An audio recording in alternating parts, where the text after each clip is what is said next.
The financial challenges that many media houses face stem from changing news consumption patterns, with online media becoming popular. This has left many newsrooms struggling to survive with limited resources, fewer staff members, and increasing workloads. Print media is the hardest hit, with circulation having taken a huge knock, especially during the COVID-19 pandemic.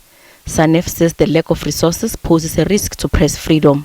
Press freedom, one way or the other, will always be threatened. I mean, when you look at it, last year, South Africa, I think we were ranked number 25 in the Reporters Without Borders World Press Freedom Index. We have gone down this year.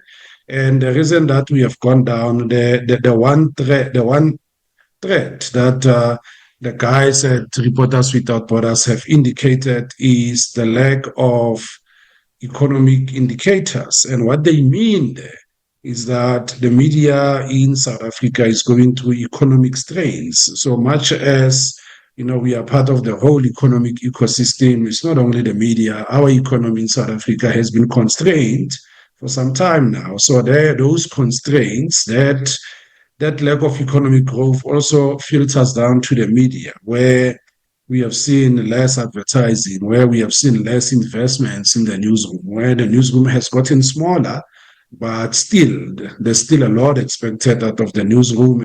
The dwindling finances of newsrooms have seen many media houses retrench staff.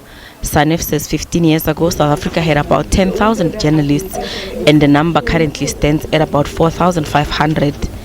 Research associate at Rhodes University, Raj Ramni, says this has led to worrying trends of bigger workloads for journalists and stories not being followed properly.